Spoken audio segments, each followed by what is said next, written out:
बिस्मिल्लाहिर्रहमानिर्रहीम। अल्लाहुम्मा सल्ली अला मुहम्मदिन व अला आले Mohammad. Dear students, this is our last topic of this chapter, energetics. इसकी कुछ डिटेल्स रहती थी जो कि हमें डिस्कस करनी थी। इसमें we will describe that respiration is an exothermic process, ठीक है? And the energy released during this exothermic process is used for biological systems, ठीक है। एक तो हमने इस एसएलओ में ये बताना है कि रेस्पिरेशन, चाहे वो एरोबिक हो चाहे वो एनएरोबिक हो, दोनों ही एक्सोथर्मिक हैं। नंबर 2, हमने ये बताना है कि उनसे जो एनर्जी निकलती है वो सारी बायोलॉजिकल सिस्टम यानी हमें अपने कामकाज के लिए इस्तेमाल करते हैं उसको। एंड थर्डली, जो लेपर्ड्स हैं, लेपर्ड्स भी आपके बॉडी में जो एक्स्ट्रा फूड होती है वो in the form of leopard store हो जाती है और वो रिजर्व होती है कि जब कभी किसी लिविंग बीइंग को खाने के लिए कोई चीज नहीं मिलेगी तो वो एनर्जी कहाँ से लेगा।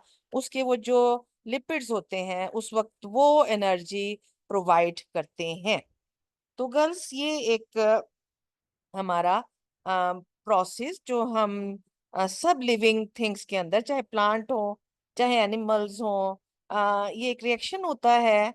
यानी जो हमारे पास जो फूड होती है ग्लूकोज की फॉर्म में होती है ब्लड में, जो ऑक्सीजन हम ब्रीदिंग के दौरान अंदर लेके जाते हैं वो ग्लूकोज उस ऑक्सीजन के साथ रिएक्शन करके कार्बन डाइऑक्साइड प्लस वाटर बनाता है। और इसके अलावा बहुत सी एनर्जी जो वहां से रिलीज होती है, क्योंकि respiration is an exothermic process. Respiration के दौरान जो एनर्जी रिलीज होती है वो क्या करती है, वो तमाम एक्टिविटीज जो लिविंग बीइंग्स परफॉर्म करते हैं उनके लिए इस्तेमाल होती है। अच्छा, अब हम जो है अ, यही बात थोड़ा सा ये पैराग्राफ जो है यही बात डिस्क्राइब करता है कि जो है रेस्पिरेशन ही वो प्रोसेस है जो कि वो तमाम एनर्जी सप्लाई करता है जो लिविंग ऑर्गेनिजम्स को चाहिए होती है मुख्तलिफ कामों के लिए।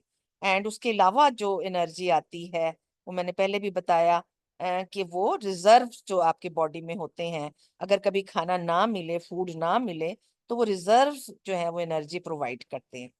अच्छा, अब आप लोगों ने ये रेस्पिरेशन के बारे में जानते हैं कि ग्लूकोज एंड ऑक्सीजन रिएक्ट करके जब carbon dioxide plus water within the cell बना रही होती है और इसके अलावा साथ में जो है एनर्जी निकल रही होती है, तो इसको हम क्या कहते हैं, रेस्पिरेशन कहते हैं। लेकिन आप लोग ये भी जानते हैं कि ये रिएक्शन बाज़ औक़ात ऑक्सीजन की मौजूदगी, मोस्टली ऑक्सीजन की मौजूदगी में होता है, लेकिन विदाउट ऑक्सीजन भी रिएक्शंस होते हैं जिसमें आपको एनर्जी मिल सकती है। तो हम देखते हैं अभी सबसे पहले रेस्पिरेशन, एरोबिक रेस्पिरेशन, यानी जिसमें ऑक्सीजन इस्तेमाल होती है।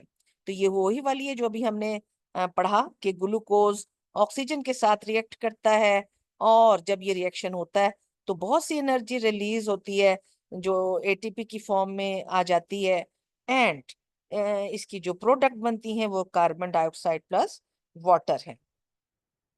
दिस इज योर एरोबिक, यानी रेस्पिरेशन जो है in the presence of oxygen, क्योंकि यहाँ आप देख रहे हैं ऑक्सीजन मौजूद है। तो लेकिन एनारोबिक रेस्पिरेशन जो है वो दो किस्म की हो सकती है। उसमें ग्लूकोज, देखिए अब यहाँ पर कोई ऑक्सीजन नहीं है, ग्लूकोज जो है वो लैक्टिक एसिड में कन्वर्ट हो जाता है, ठीक है, और साथ में इसमें भी एनर्जी रिलीज होती है। एनारोबिक जो रेस्पिरेशन होती है, देखिए रेस्पिरेशन में एनर्जी रिलीज होनी है तो, लेकिन रेस्पिरेशन में पिछले केस में हमने देखा कि वहां पर ऑक्सीजन थी, ग्लूकोज के साथ यहाँ ऑक्सीजन नहीं है, तो this is called anaerobic respiration, ठीक है। तो एनएरोबिक रेस्पिरेशन में गर्ल्स लैक्टिक एसिड बनता है और साथ में एनर्जी रिलीज होती है। इसी तरह एनएरोबिक रेस्पिरेशन की एक और किस्म जो होती है, उसमें ग्लूकोज जो है एथेनॉल एंड कार्बन डाइऑक्साइड इसमें कन्वर्ट हो जाता है, साथ में एनर्जी रिलीज होती है। तो आपने देखा कि एरोबिक जो रेस्पिरेशन थी उसमें कार्बन डाइऑक्साइड प्लस वाटर बन रहे थे, और एनएरोबिक रेस्पिरेशन में दो किस्म की प्रोडक्ट पॉसिबल हैं। या तो उसमें लैक्टिक एसिड बन जाता है, या फिर उसमें अगर यहाँ वहां पर जो कैटलिस्ट है डिफरेंट है, तो वो एथनॉल एंड कार्बन डाइऑक्साइड में कन्वर्ट हो जाता है। तो ये थोड़े से डिफरेंसेस हैं गर्ल्स आपके एरोबिक एंड एनारोबिक में। देखिए, एरोबिक जो है living cells of higher plants में होती है, जबकि एनारोबिक जो है आमतौर पर बैक्टीरिया वगैरह में एंड इसी तरह जर्मिनेटिंग सीड्स वगैरह के अंदर होती है। तो एरोबिक में रेस्पिरेशन में ऑक्सीजन चाहिए होती है, एनारोबिक में नहीं चाहिए होती। और एरोबिक में रेस्पिरेशन में carbon dioxide and water and product हैं, जबकि एनारोबिक में अल्कोहल, कार्बन डाइऑक्साइड या फिर लैक्टिक एसिड प्रोडक्ट हैं। सिमिलरली यहाँ पर oxidation of 1 mole 38 ATP molecule produce करता है, यहाँ पर एटीपी मॉलिक्यूल्स जस्ट 2 प्रोड्यूस होते हैं। इसी तरह जो है आपकी एरोबिक में जो है क्या है, all the reaction except reaction of glycolysis ये माइटोकॉन्ड्रिया के अंदर होते हैं, जबकि एन एरोबिक में तमाम जो है वो साइटोप्लाज्म के अंदर होते हैं।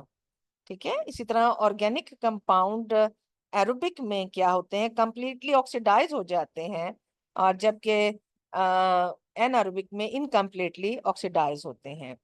और एरोबिक जो है नॉन टॉक्सिक टू ऑर्गेनिज्म होती है, जबकि एनारोबिक हायर ऑर्गेनिज्म के लिए टॉक्सिक होती है। ये बस जस्ट फॉर इंफॉर्मेशन था। आपके इसको 3-4 पॉइंट जो आपको इजीली याद हो जाएं इनके डिफरेंस के, वो आप देख लीजिएगा।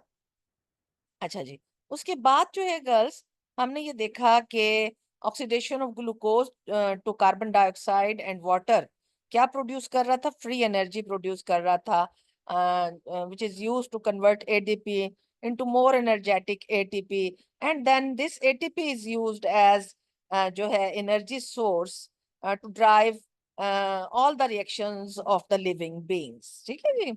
अच्छा, इसी तरीके से आप लोगों ने ये देखा कि अगर आपके लिविंग बीइंग्स को काफी दिन फूड नहीं मिलते, तो उस वक्त आपके जो लाइपिड्स हैं ये क्या हैं, ये फैट्स एंड ऑयल्स हैं, ये आपकी बॉडी में जो है रिजर्व के फॉर्म, रिजर्व फूड के तौर पर मौजूद होते हैं, और ये एनर्जी रिजर्व्स होते हैं बायोलॉजिकल सिस्टम्स में, लिविंग बीइंग्स में।